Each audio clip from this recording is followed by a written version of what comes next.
My mom said it like it was no big deal, like she was asking me to switch laundry days or try a different brand of coffee. "Let's take a break this Christmas," she said gently over the phone, "just us. No kids, we've earned it." I remember standing in my kitchen, phone pressed between my shoulder and ear, staring at a crack in the wall that I'd never noticed before. It felt like the room had tilted slightly, like the world had shifted, and nobody bothered to warn me. "A break from Christmas, from me," she kept talking, filling the silence before I could. She said she was tired, that the holidays had become too much work, that after everything she'd done as a mother, she deserved peace.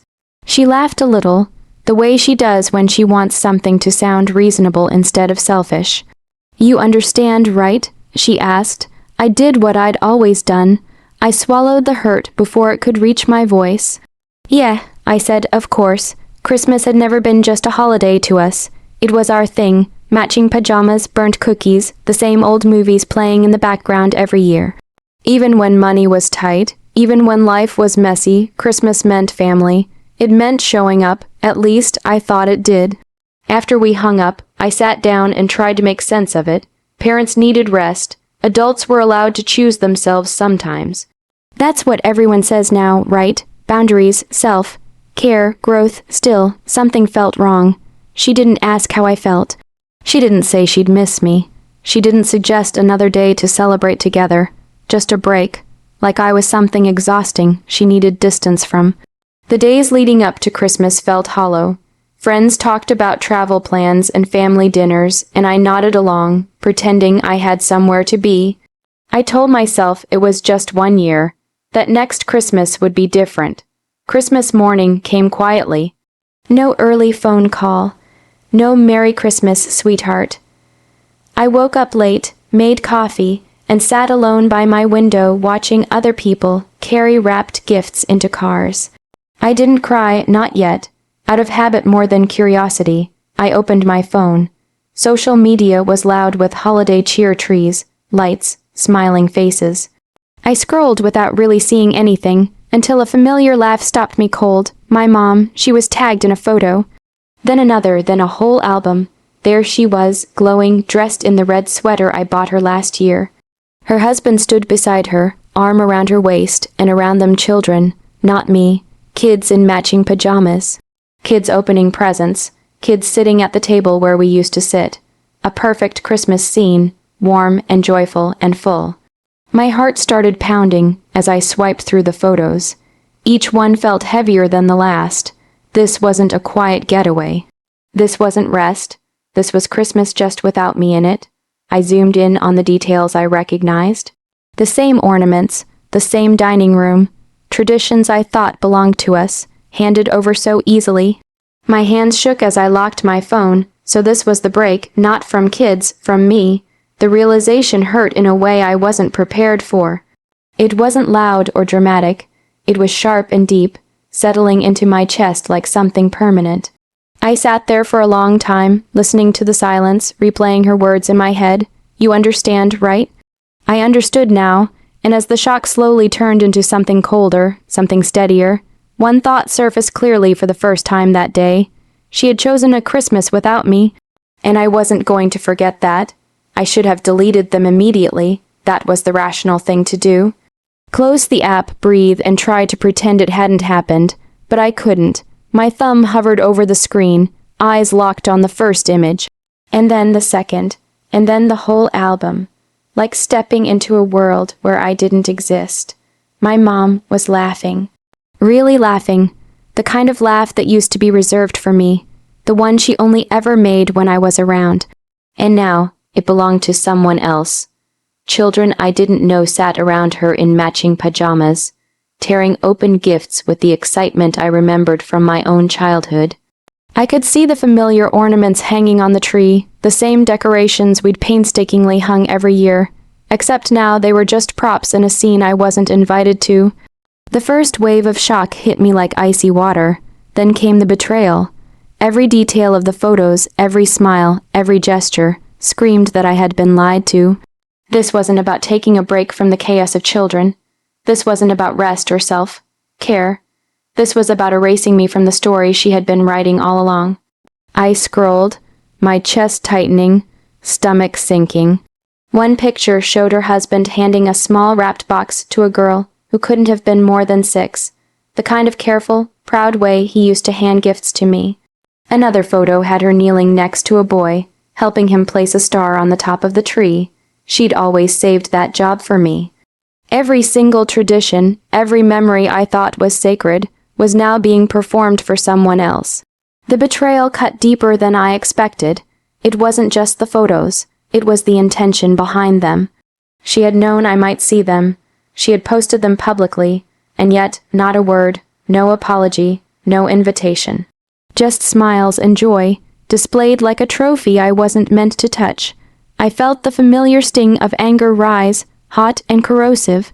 I wanted to scream to confront her immediately, but I didn't. Instead, I sat there, silent and trembling, staring at a world I used to belong to.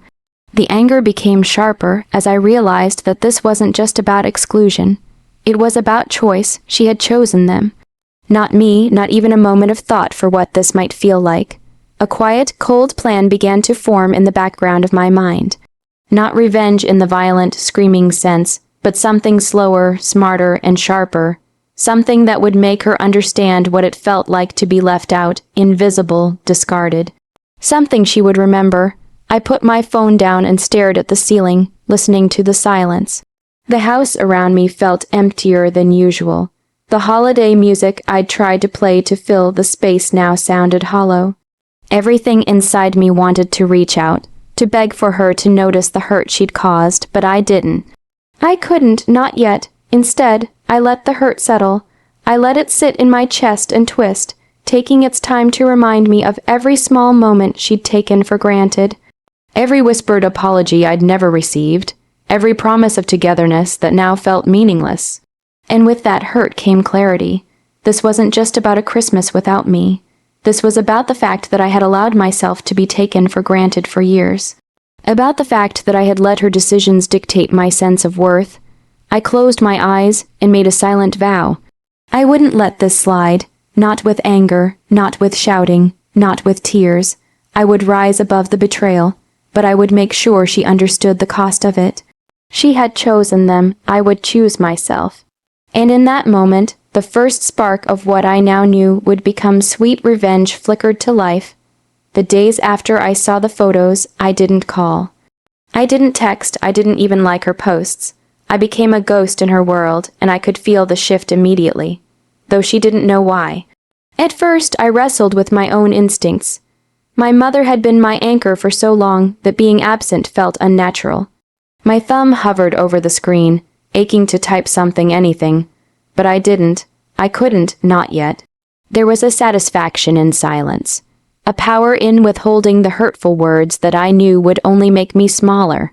I started focusing on myself, small things at first, brewing coffee in a mug I loved, the one I'd saved for special mornings, listening to music that reminded me I still existed outside her world. Then I moved to bigger things, long walks at night, writing my thoughts in a notebook I'd never shared, even taking a class I'd wanted for years.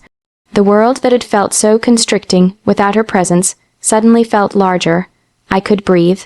I could think. I could exist without waiting for her approval, but the anger didn't leave. It simmered, quiet but potent, shaping my every move. Every time I saw a notification, I felt a twinge of tension. Every time a message came through from someone else asking about Christmas plans, I felt the old ache in my chest. I realized it wasn't just betrayal, it was abandonment, dressed up in a polite excuse, and yet I resisted reacting. Mom eventually noticed, I could tell. Her messages started coming later, soft at first, confused. I thought you were okay. Are you mad? I miss you. She didn't know how deep the wound ran. She couldn't understand that this wasn't about a single holiday. This was about the pattern, the erosion of my worth over years, wrapped in little lies and gentle words. I didn't answer immediately.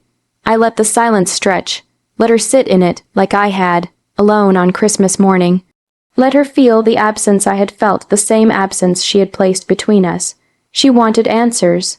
She would get them, but on my terms. During those days, I built my own world.